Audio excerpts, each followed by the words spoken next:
ஆண்டவரும் இரட்சகருமான இயேசு கிறிஸ்துவின்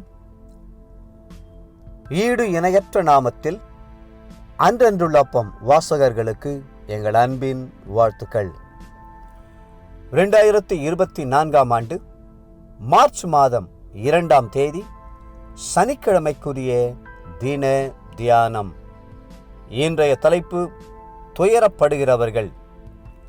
மத்தேயு 5:4 சொல்கிறது, துயரப்படுகிறவர்கள் பாக்கியவான்கள், அவர்கள் ஆறுதல் அடைவார்கள். துயரப்படுகிறவர்கள் எப்படி பாக்கியவான்களாக இருக்க முடியும்?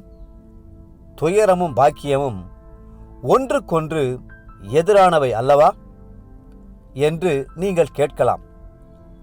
தன்னைத்தானே துக்கப்படுத்திக் கொள்வதும் தேவனுக்கேற்ற துயரம் என்பதும், மாம்சீக துக்கம் என்பதும், ஆவிக்குரிய துக்கம் என்பதும் வேறானவை.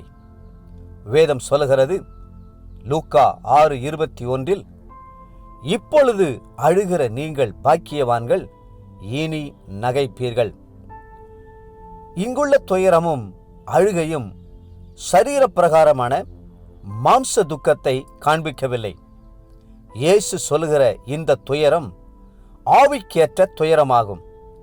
அது தன் பாவங்களுக்காக துயரத்தோடு வருந்தி தேவனிடத்தில் அறிக்கை செய்யும் துயரம்.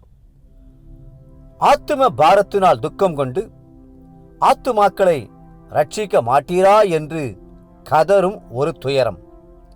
எரேமியா தீர்க்கதரிசி தன் குடும்பத்தில் ஏற்பட்ட பிணிகள், மரணம், பணக்கஷ்டம், பிரிவு இவைகளின் நிமித்தம் துயரப்பட்டு கொண்டிருக்கவில்லை. அவர் அழிந்து போகிற ஆத்துமாக்களுக்காக துயரப்பட்டார். என் தலை தண்ணீரும் என் கண்கள் கண்ணீர் ஊற்றுமானால் நலமாயிருக்கும் என்று சொல்லி இஸ்ரவேலுக்கு வரப்போகும் தேவனுடைய நியாய தீர்ப்பை நினைத்து துயரப்பட்டு கண்ணீர் விடும் தீர்க்கதரிசியாக அவர் இருந்தார். எரேமியா 9:1. ஆகவே அந்த தீர்க்கதரிசிக்கு வேதத்தில் பாக்கியமான இடம் கிடைத்தது. சங்கீதக்காரனுக்கும் ஆவிக்கேற்ற துயரம் இருந்தது. உம்முடைய வேதத்தை மனுஷர் காத்து நடவாடுவதால் என் கண்களிலிருந்து நீர்த்தாரைகள் ஓடுகிறது என்றார். 119 சங்கீதம் 136 வேதபாரகனாகிய எஸ்ராவுக்கு ஏற்பட்ட ஆவிக்குரிய துக்கத்தை வாசித்து பாருங்கள். வேதம் சொல்கிறது, எஸ்ரா சிறை இருப்பிலிருந்து வந்தவர்களுடைய குற்றத்து நிமித்தம் அப்பம் புசியாமலும் தண்ணீர் குடியாமலும் துக்கித்து கொண்டிருந்தார். எஸ்ரா 10:6. ஒருவேளை உங்கள் தனிப்பட்ட வாழ்க்கையிலே சில பாவங்கள் உங்களை மேற்கொள்ளும் போது அமைதியாய் இருந்து விடாதேயுங்கள். எல்லாரும் பாவம் செய்யும் போது நான் மட்டும் ஏன் என் பாவத்திற்காக மனஸ்தாபப்பட வேண்டும் என்று உங்களை நீங்களே தேற்றிக் கொண்டு இராதேயுங்கள். உங்கள் பாவங்கள் இயேசுவை ஆணிகளால் கடாவுகிறது என்பதையும், அவரை உங்கள் காலின் கீழ் போட்டு மிதிக்கச் செய்கிறது என்பதையும், உங்களை சுத்திகரிக்க அவர் சிந்தின இரத்தத்தை அவமதிக்க செய்கிறது என்பதையும் மறந்து போகாதேயுங்கள். அன்று ஏசாயா, ஐயோ அதமானேன், நான் அசுத்த உதடுகளுள்ள மனுஷன், அசுத்த உதடுகளுள்ள ஜனங்களின் நடுவில் வாசமாயிருக்கிறவன் என்று கதறினார். ஏசாயா 6:5. தன் நிர்பாக்கியமான நிலைமையை கண்டு துயரமடைந்தார்.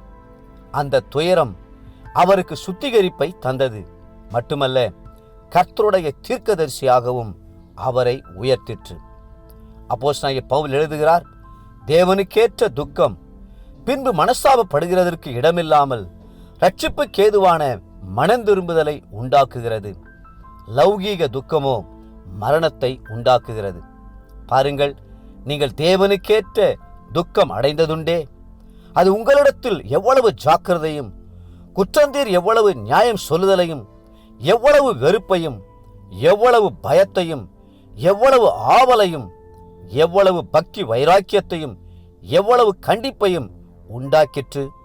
2 கொரிந்தியர் 7:10-11 தேவப்பிள்ளைகளே, துயரப்படுகிறவர்கள் பாக்கியவான்கள். இன்றைய நினைவிற்கு ஏசாயா 61 3. சீயோனிலே துயரப்பட்டவர்களை சீர்படுத்தவும் அவர் என்னை அனுப்பினார். இன்றைய வேத வாசிப்பு காலை என்னாகமம் 24, 25, 26 மற்றும் 27 அதிகாரங்கள். மாலை மார்க்கு 8 அதிகாரம் 1 21 முடிய. அன்புக்குரிய அன்றன்றுள்ளப்பம் வாசகர்களே, ஆவிக்கேற்ற துக்கம் உங்களில் இருக்கிறதா? அப்படி இருந்தால் நீங்கள் பாக்கியவான்களாய் இருப்பீர்கள். கர்த்தர் தாமே உங்களை ஆசீர்வதித்து மென்மேலும் உயர்த்துவாராக. ஆமென்.